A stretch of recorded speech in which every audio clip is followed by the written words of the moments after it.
Perigos, e é uma questão que se tem discutido muito. Ainda recentemente houve a intervenção de uma comissária europeia acerca desse tópico, que é a questão da inteligência artificial. E se nós recuarmos um bocadinho no tempo e formos até Hollywood, temos vários filmes que tocam na questão da inteligência artificial. Um dos que eu mais gostei foi do Ex Machina, em que retrata claramente o que pode ser um perigo da inteligência artificial.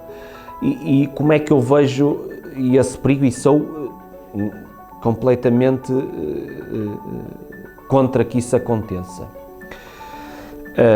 Que é na altura em que a máquina se sobrepõe à decisão do humano. E isso é um perigo muito grande. E a fronteira é muito ténue. E esse filme retrata muito bem essa situação, em que no fim, para quem viu o filme, para quem não viu, fica agora a saber, a máquina se sobrepõe à decisão naquele caso, do jornalista. E isso nunca pode acontecer. A transformação digital tem que servir para ajudar as empresas no seu processo de tomada de decisão.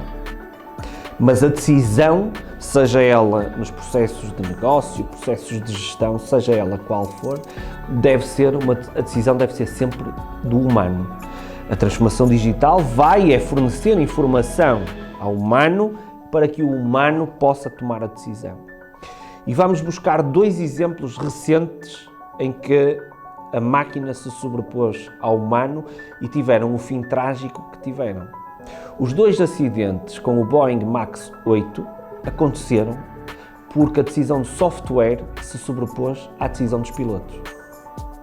E, numa forma muito simplista, o software apontava o avião em direção ao solo e o humano tentava contrariar essa decisão.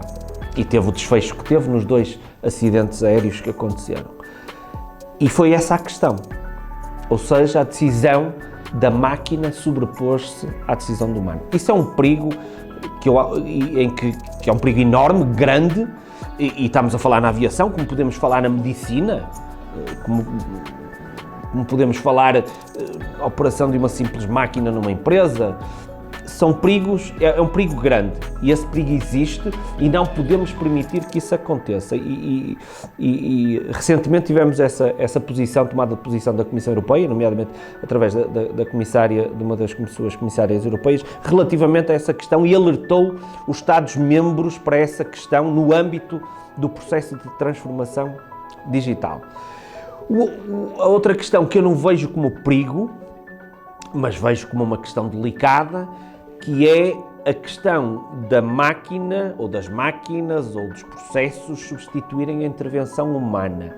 Eu acredito que isso vai acontecer, que há muitas funções que vão deixar de existir nas empresas, que vão deixar de fazer sentido, e a solução não pode passar por dispensar essas pessoas, mas sim reaproveitá-las para outras funções, fazer um upskilling das pessoas, dos colaboradores, para outras funções que estão a surgir com a transformação digital e que vão surgir futuramente. Portanto, isso é, de certa forma, também um perigo, um desafio, o que lhe quisermos chamar, e que afeta diretamente, obviamente, as pessoas que trabalham nas empresas. Não é? E, portanto, eu gostaria de destacar estes dois grandes perigos, desafios da transformação digital.